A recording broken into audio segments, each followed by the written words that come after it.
विदाय neo Trump आउ चलबनी तम राजनीति। हाँ, वर्तमान समय अमेरिका रे एभली स्वर शुणा मिली।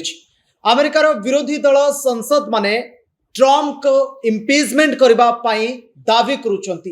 ट्रम्प ईरान को अशालीन भाषा मंतव्य देवा परे, ईरान उपर अशालीन भाषा कमेंट करबा परे वर्तमान समय अमेरिका रे ए विरोधर स्वर सामना को आसुछि। ट्रम्प को निज पदरु इस्तीफा देवा पई चाप सृष्टि करा जाउछि अमेरिका रे, एवं ये दृश्य वर्तमान सबुटी चहल सृष्टि करुछि।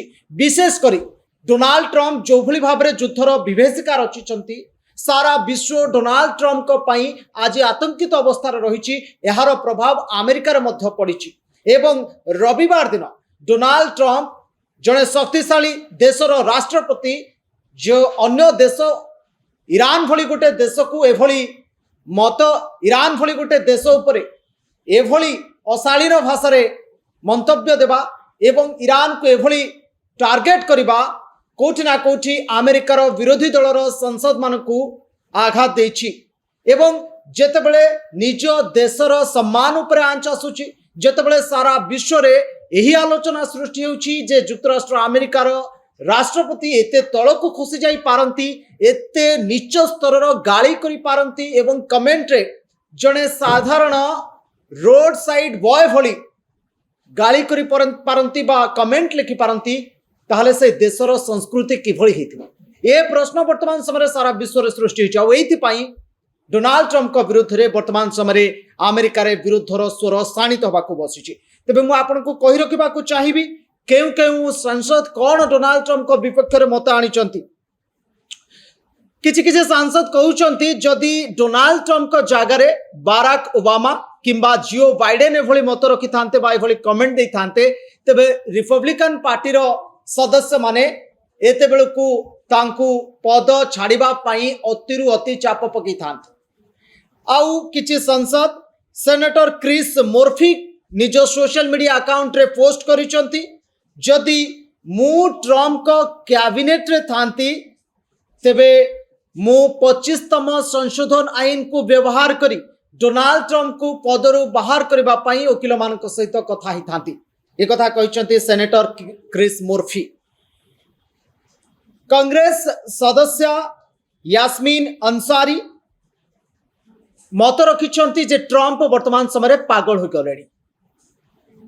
परवर्ती समय अनेक किछि आउ किछि सांसद कहउचंती जे ट्रम्प को वर्तमान समय निज पद छाड़िबा को पड़िबो, अर्थात राष्ट्रपति पदरु ओहरिबा को पड़िबो, नचेत यह आम देश पई एक असुरक्षित समय बोली आमे कहि पारिबा। एभली भाबिलेली अमेरिकार संसद माने जदि सिनेट और कांग्रेस रो 2/3 सदस्य ये इम्पीचमेंट रे राजी हो जिबे बा डोनाल्ड ट्रम्प का इस्ताहार रे राजी हेबे, तबे डोनाल्ड ट्रम्प निज पदरु इस्ताहार दबा पई बाध्य हेबे।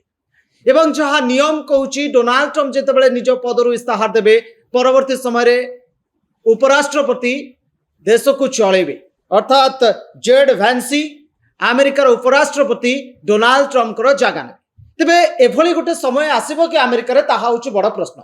जो आलोचना सृष्टि होची वर्तमान समय अमेरिका रे जे सांसद माने जदि इम्पीचमेंट रो प्रस्ताव आनिबे तेले डोनाल्ड ट्रम्प निज पद छाड़िबा को बाध्य हेबे। जहाँ सृष्टि होची अमेरिकार आभ्यंतरीण राजनीति को जदि आपण देखिबे, अति पाखरु जदि आपण देखिबे अमेरिकार आभ्यंतरीण राजनीति, तेबे अमेरिका रे अनेक असंतोष बढ़िबार लागिछि। नो किंग प्रोटेस्ट कथा कहतु, जहाँ अमेरिकार आभ्यंतरीण असंतुष्ट को सामना को आनुछि। आज भी सारा विश्वर लोक देखुचंती जे अमेरिका विरुद्ध रे किभली भाव रे निज देश रे लोक माने असंतुष्ट साब्यस्त कले। आउ ए नो किंग प्रोटेस्ट धीरे धीरे उग्रतर रूप नबा को मध्य आरंभ करिछि, अर्थात अमेरिकार जन असंतोष दिन को दिन बढ़िबार लागिछि। एवं जो भली भाव रे डोनाल्ड ट्रम्प सारा विश्व रे एक चिंताजनक चरित्र पालटिछंती, आउ डोनाल्ड ट्रम्प को पई सारा विश्व विरुद्धर स्वर शुणा को मिलुछि, तो अमेरिकावासी मध्य आकु नहीं चिंतित अछंती जड़े एभली नर हिंसुक राष्ट्रपति किभली भाव रे आम देश रे अधिक समय धरी तिष्ठि रही पारिबे। एवं जोथि पई विरोधी दलर सांसद माने वर्तमान समय डोनाल्ड ट्रम्प को नहीं एही भली मंतव्य रखिछंती एवं से माने कहउछंती आउ डोनाल्ड ट्रम्प को राजनीति चलिबो। आगुरु राजा शासन को नहीं कि प्रोटेस्ट होता एबे डोनाल्ड ट्रम्प व्यवस्था डोनाल्ड ट्रम्प व्यवहार एवं डोनाल्ड ट्रम्प मत मंतव्य को नहीं अमेरिका रे गोटे बड़ विरोधाभास चित्र सामना को आसी जहाँ गत काली डोनाल्ड ट्रम्प कमेंट पर अमेरिकार संसद माने जो बयान रखिंट ताहा स्पष्ट प्रमाणित करुच्ची जे डोनाल्ड ट्रम्प को नहीं अमेरिकार विरोधाभास केते उग्रतर रूप नेलानी। देश विदेश खबर सहित जोड़ी हुई रही न्यूज रूम को सब्सक्राइब करूँ न्यूज रूम वीडियो गुड़ी को अन्य शेयर करूँ। रहुची नमस्कार।